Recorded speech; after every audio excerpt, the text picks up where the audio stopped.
जय हिंद दोस्तों। The peak institute के यूट्यूब चैनल में आपका स्वागत है।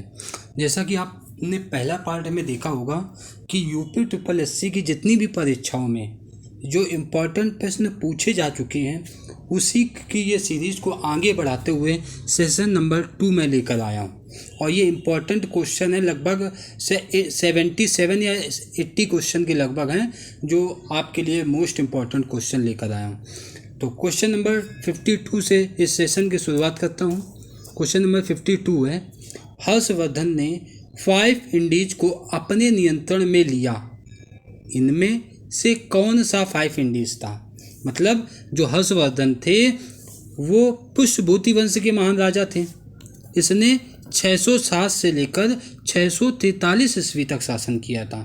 इसका नियंत्रण जो था वो 5 इंडीज में था, जैसे पंजाब हो गया, कन्नौज हो गया, बंगाल हो गया, बिहार हो गया और उड़ीसा। इन सभी में इनका क्या था, शासन था। तो इसका जो राइट आंसर हो जाएगा वो ऑप्शन नंबर बी, यानी B for Bombay is a correct option.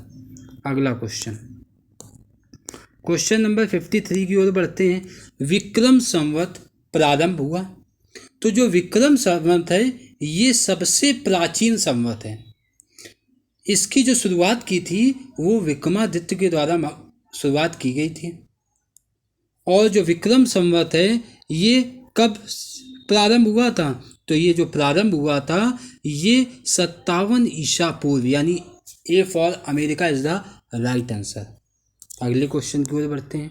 Question number 54 क्या कहता है, वह स्थल जहां हर्षवर्धन ने बौद्ध महासम्मेलन का आयोजन किया था, और वो स्थल कौन सा है, Prayag.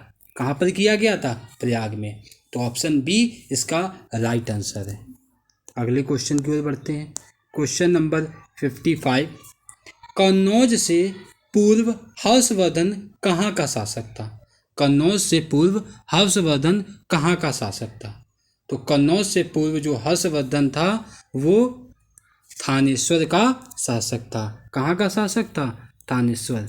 D for Denmark is the right answer. अगले क्वेश्चन की ओर बढ़ते हैं। क्वेश्चन नंबर 56 की ओर जाते हैं। गुप्त काल की प्रसिद्ध महिला शासक कौन थी। गुप्त काल की प्रसिद्ध महिला शासक कौन थी।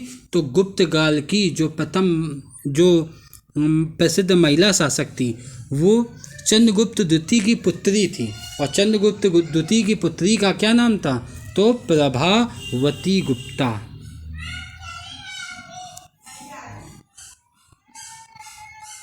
अगले क्वेश्चन की ओर बढ़ते हैं। क्वेश्चन नंबर 57 की ओर, 12वीं शताब्दी के आरंभ में दिल्ली पर किसका शासन था। तो जो 12वीं शताब्दी के आरंभ में दिल्ली में तोमर वंश का शासक था, यानी जो इसका राइट आंसर हो जाएगा वो ऑप्शन नंबर ए इसका क्या हो जाएगा, राइट आंसर हो जाएगा। ऑप्शन नंबर ए इसका क्या हो जाएगा, राइट।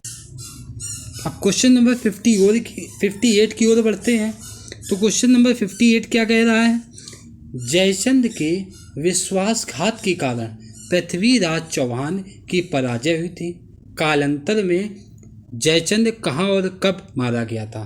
तो आपको पता होगा मोहम्मद गौरी और पृथ्वीराज चौहान के बीच तराइन का प्रथम युद्ध हुआ जो 1191 में हुआ। तराइन का द्वितीय युद्ध हुआ जो कब हुआ था, 1192 में हुआ था। और फिर 1192 के युद्ध में पृथ्वीराज चौहान की क्या हुई थी, पराजय हुई थी। क्यों, क्योंकि जयचंद ने उसमें विश्वासघात किया था। इसके बाद 1193 में चंदावर का युद्ध होता है जहां जयचंद को मोहम्मद गौरी हरा देता है और यहीं पर जयचंद मारा जाता है। तो B is the right answer. अगले क्वेश्चन की ओर, क्वेश्चन नंबर 59 की ओर बढ़ेंगे।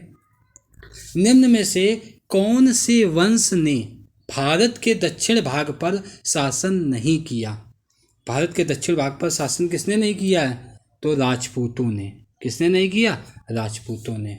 सी इसका करेक्ट आंसर हो जाएगा। अगले क्वेश्चन की ओर बढ़ते हैं। क्वेश्चन नंबर 60 की ओर, पाल साम्राज्य भारत के किस हिस्से से संबंधित है। पाल साम्राज्य भारत के किस हिस्से से संबंधित है? तो पाल साम्राज्य भारत के पूर्वी हिस्से से संबंधित है। अगला क्वेश्चन, क्वेश्चन नंबर 61, पाल वंश का पहला शासक कौन था? पाल वंश का पहला शासक जो था वो कौन था? गोपाल था। कौन था? गोपाल।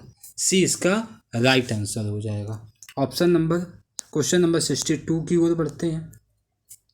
सिंचाई के लिए 16 मील लंबी चोल झील का निर्माण इनमें से किस चोल शासक ने करवाया था? किस चोल शासक ने करवाया था? राजेंद्र प्रथम ने। किसने कराया था? राजेंद्र प्रथम। यानी 20 का क्या हो जाएगा? राइट आंसर हो जाएगा। अगला क्वेश्चन, कौन सा साहित्य संगम साहित्य के रूप में प्रसिद्ध है? कौन सा साहित्य संगम साहित्य के रूप में प्रसिद्ध है? तो ए इसका क्या हो जाएगा? Right answer. यानी तमिल साहित्य जो है वो संगम साहित्य के रूप में प्रसिद्ध है। अगला क्वेश्चन, क्वेश्चन नंबर 64, चोल अभिलेखों के अनुसार जैन सभाओं को दान में दिए जाने वाली भूमि को क्या कहा जाता था? तो दान में दी जाने वाली जो भूमि थी उसको कहा जाता था पल्ली छांदम। क्या कहा जाता था? पल्ली छांदम। यानी सी इसका करेक्ट आंसर होगा। अगले क्वेश्चन की ओर बढ़ते हैं, क्वेश्चन नंबर 65 की ओर बढ़ते हैं। क्वेश्चन नंबर 65 क्या कहते हैं? क्वेश्चन नंबर 65 है, अभिज्ञान शाकुंतलम किताब के लेखक कौन है? तो अभिज्ञान शाकुंतलम किताब के लेखक कौन है? एक मिनट, क्वेश्चन नंबर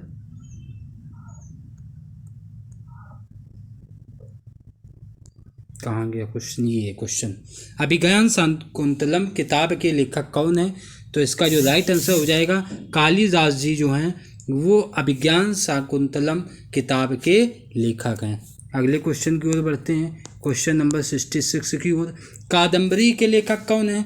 तो कादम्बरी के जो लेखक हैं वो बाण भट्ट है। यानी ऑप्शन नंबर डी इसका राइट आंसर हो जाएगा। ऑप्शन नंबर डी इसका राइट आंसर हो जाएगा। क्वेश्चन नंबर 67, विशाख दत्त द्वारा लिखित मुद्रा राक्षस कौन सी भाषा में लिखी गई है? तो यह किताब जो है ये संस्कृत भाषा में लिखी गई है। किस भाषा में लिखी गई है? संस्कृत भाषा में लिखी गई है। तो इसका जो राइट आंसर हो जाएगा ऑप्शन नंबर सी इसका क्या हो जाएगा? करेक्ट आंसर हो जाएगा। क्वेश्चन नंबर 68 की ओर बढ़ते हैं, मेगास्थनीज जिन्होंने भारत के बारे में प्रसिद्ध ग्रंथ इंडिका लिखी है वह मूल रूप से किस देश के थे? कमेंट करके आप लोग बताइएगा कि किस देश के थे, क्योंकि ये इम्पॉर्टेंट क्वेश्चन है। तो क्वेश्चन नंबर 68, तो वो किस देश के थे? वो ग्रीस के थे। कहाँ के थे? ग्रीस। यानी बी इसका क्या हो जाएगा? करेक्ट आंसर हो जाएगा। अगला क्वेश्चन, क्वेश्चन नंबर 69, खजुराहो समूह के प्रसिद्ध स्मारक किस राज्य में है? तो आप लोगों को पता होगा खजुराहो समूह के जो प्रसिद्ध स्मारक हैं ये मध्य प्रदेश में हैं। कहाँ पर हैं? मध्य प्रदेश में स्थित हैं। तो इसका राइट आंसर हो जाएगा बी। अगला क्वेश्चन, क्वेश्चन नंबर 70, मंदिर एलोरा महाराष्ट्र में स्थित एक प्राचीन हिंदू मंदिर है जो चट्टानों को काटकर बनाए गए सबसे बड़े मंदिर में से एक है। कौन सा मंदिर? पातालेश्वर, भैरव, दूधनाथ या कैलाश? तो बताइए इसका क्या होगा राइट आंसर? तो कैलाश का जो मंदिर है ये इसका राइट आंसर हो जाएगा। यानी ऑप्शन नंबर डी इसका करेक्ट आंसर होगा। क्वेश्चन नंबर 71 की ओर बढ़ते हैं, मथुरा कला स्कूल कब अपने शिखर पर पहुंचा? तो मथुरा कला स्कूल कुषाण काल में। कब? कुषाण काल। यानी डी ऑप्शन इसका राइट आंसर हो जाएगा। क्वेश्चन नंबर 72 की ओर बढ़ते हैं, भारत में नवपाषाण काल गुफा चित्रकारी कहाँ मिलती है? तो भारत में नवपाषाण काल जो चित्रकारी है ये भीमबेटका में मिलती है। तो डी इसका क्या हो जाएगा? करेक्ट आंसर हो जाएगा। अगला आज का लास्ट क्वेश्चन है, प्रागैतिहासिक काल की चित्रकारी वाले प्रसिद्ध पंचमुखी गुफाएं निम्नलिखित में से किस जिले में स्थित हैं? तो इसका जो राइट आंसर हो जाएगा सोनभद्र जिले में स्थित है। तो ये सेशन यहीं पे कंप्लीट होता है। अगर दोस्तों आपको ये सेशन अच्छा लगा हो तो वीडियो को लाइक, सब्सक्राइब और शेयर जरूर करें। धन्यवाद दोस्तों।